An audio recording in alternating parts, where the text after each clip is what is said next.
I pledge allegiance to the flag of the United States of America and to the republic for which it stands, one nation, under God, indivisible, with liberty and justice for all.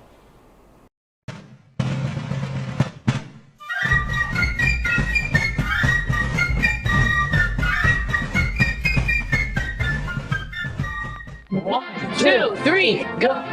Morning, Baker Bobcats. Today's Thursday, March 9th, 2023, and here's the news from Baker Middle School. You see we have a special guest over here, Mr. Fonstock. Tell us, Mr. Fonstock, what's going on? Well, hey, Baker Bobcats, how you doing today? I am here in search of some digital artists in our school, or some graphic artists. I know I've seen that there are some amazing artists in our school, and the reason I'm asking is because we are looking for a Baker Bobcat to possibly design our logo for the 2023 Baker Bobcat Open, which is our end-of-the-year disc golf tournament. If you can see, this is what our logo looked like last year. You see it on there. It's like a paw print, isn't it? It is your paw print. Thank you for letting us borrow your paw print. So this one's pretty simple. If you are interested in possibly designing something that we could use on our discs this year, that would be great. Come see me, Mr. Fonstock, in room 100, and I can give you details. There's really nothing else I need to tell you about this. It's a cool opportunity. If your design does get chosen, it will end up on a disc, and yes, you will get your disc, a disc with your logo on it. So that would be a pretty cool thing, not to mention $1 million, right? And $1 million. Oh, no. Without your own disc, your own disc, it would be cool. So it's a cool opportunity for you artists out there. Like I said, if you're interested, come see me in room 100. I'll give you the details of what we're looking for, and hopefully we'll get some of you Bobcats out here. Have an awesome day, Baker Bobcats. Thank you guys for letting me on here. Bob, you are the man. No, I am the Bobcat, but yes, you are the man. That's my boy. That's my homie. Okay, so what else is going on? We had lots of volleyball going on the last 2 nights. Let's go through the volleyball score. Start with Tuesday against Smith. So Tuesday against Smith, the Bobcats traveled west and faced the Smith Knights. The 7 Cats battled tooth and nail and ended up with a split following an incredibly close 4 sets. They fell behind in set 1, but not far. They lost set 2 and set 3, but they came back. All right, so they split. And how did the 8th graders do against Smith on Tuesday? Unfortunately, we had a tough match against Smith on Tuesday. We did what we could against the powerful opponent and came up short with a loss. We may be down, but we are definitely not out. We need to use this energy to move forward against Bolin twice this week. We will be ready to turn it around.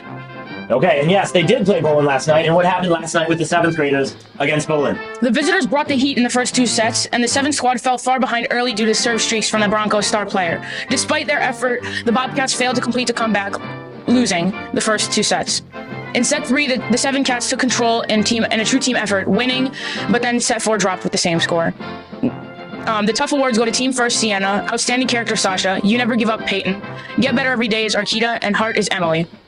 All right, good job, 8th or 7th graders. How about the 8th graders yesterday?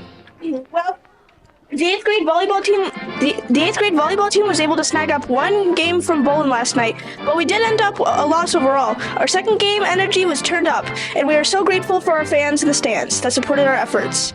Our drive slowed down in the 3rd, 4th games, but Bolin was able to use that to their advantage. We will see them again on Friday, so we will know exactly what we need to do for a solid rematch. Looking forward to our next game. Yes, and that tells us that, so good job to both 7th and 8th grade. Tomorrow, Friday, is the makeup game against Bolin, so they have to get bounced right back and play Bolin tomorrow. It is at Bolin tomorrow. What else? What's happening tonight? Tonight there's evening conferences. Yes, evening conferences, parent-teacher conferences, virtual on Teams, so make sure your parents know the links for their teachers, and remind your parents to show up to the links and meet your teachers. Reading month. We have a winner for Wednesday. Who's the winner? Who's reading that? Congratulations to 7th grader Samuel Yang, who is the winner of our first March's Reading Month gift card drawing. Sam read What Lives in the Woods by Lindsay Curry and gave it 3 out of 5 stars. He will receive a gift card to Barnes & Noble. Keep it up, Bobcats, and happy reading. All right. Congratulations to Sam. Next Wednesday, we'll have another QR code and another winner. So continue reading. And then speaking of reading, a good segue into Friday. What's going on Friday? On Friday, we're having the Troy Berry Author Blitz. Yes, and this is where every hour there's live authors that are going to talk to Baker Bobcats and tell about their Troy Berry books. So you can tune in every hour on the hour with different authors. So should be very, very cool. Talk to your language arts teachers or Miss Locke in the Media Center or Miss Ali in the Media Center. Please stop doing that.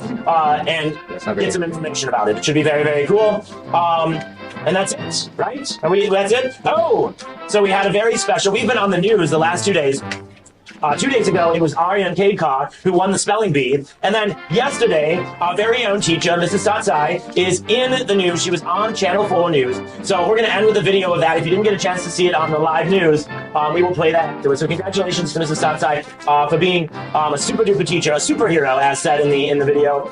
So we'll end with that. Okay, so that's it for the announcements. And we will see you tomorrow on Friday, maybe. Goodbye. Bye.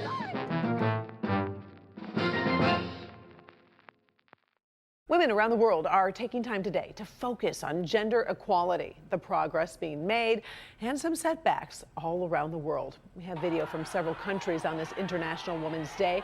This year, activists are concerned about repression in countries like Afghanistan and Iran. Just yesterday, we told you about a United Nations prediction that gender equality around the world could take up to 300 years. Women like this are trying to speed up that timetable, but you don't have to march to make a difference. Plenty of women are making contributions in their daily lives. And that brings us to Paula Tutman. She found a local teacher whose superhero powers appear in the classroom every single day. Paula, tell us more. Hey, Karen. Well, start with some of the good news stories. I've loved seeing stories on female titans of business. This morning, saw a story on the first female commander of Navy warships. I was actually in this classroom, you may remember yesterday. Entirely different story, was enthralled by all of it. I knew we had to come back today to show the big things women are doing around the globe, even in small spaces like suburban classrooms. Okay, welcome, welcome. Please have a seat. Her classroom is a cocoon for creativity in a room where writing is air. There's a feeling you get when you step into Mrs. Luci Satsai's classroom at Baker Middle School in Troy. You're protected, you're valued, you're free. And I want you to be ready for some great conversation and some great reading. And equally important, it's the written word, perhaps the most powerful tool to humanity. So let's go take a look at the introduction aspects of the book. I think the written communication is so strong. We can share so many stories. We can be reflective.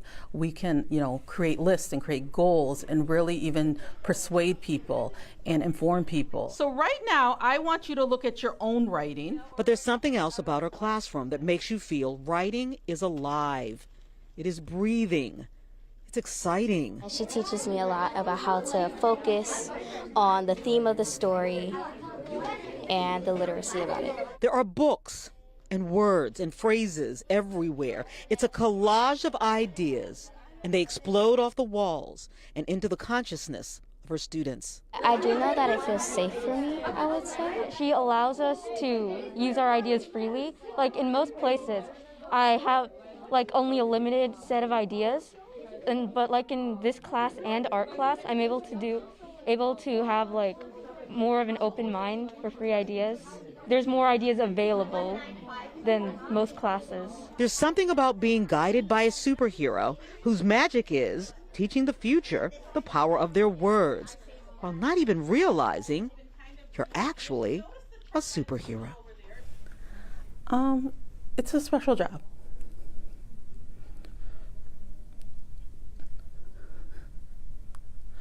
And I love our kids, and we're working hard.